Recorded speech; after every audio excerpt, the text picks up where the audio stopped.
Хора, това е нашия паркур канал, казва се Team Паркур с краставица.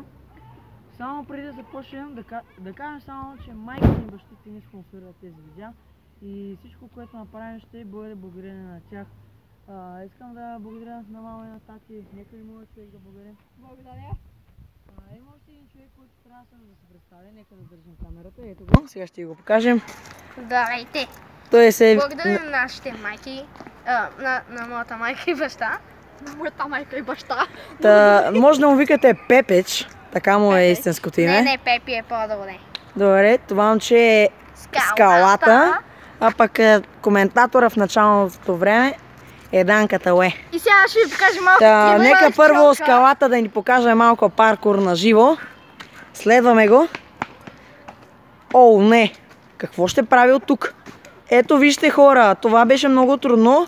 Нека да повтори нашия съотборник също. Какво прави? О, но! Великолепно изявление на нашия отбор. Още един път ще има от Скалата. Това е за всички краставици.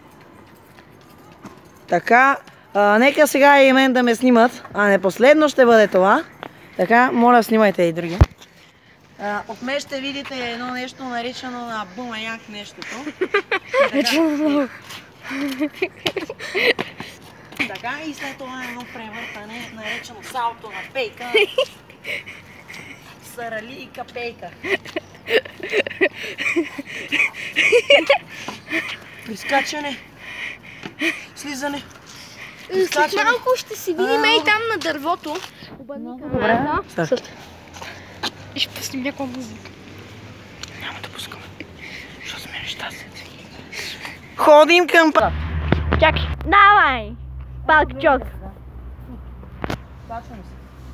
Да. Невероятен паркур наблюдаваме. Вижте. Сега малко ще ви слеем. Айде тук една скуда да не паднем. Вече сме от другата страна. Вижте и Спайдермен за кадери.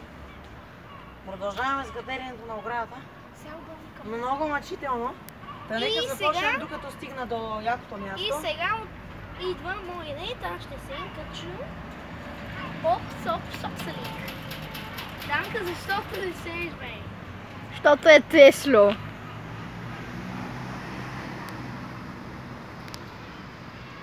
Ето и другия се качи. Нека сега малко паркур да започне. Ти минавай. Минавай през мен. Невероятно! Ако няма 10 съба, ще ви коля като диви свине. Това е точно за 10. Давай още един път, сега ти го направи. Много е тъмно и не се виждате. Мисля това да бъде за този епизод. Трябва ни светкавица.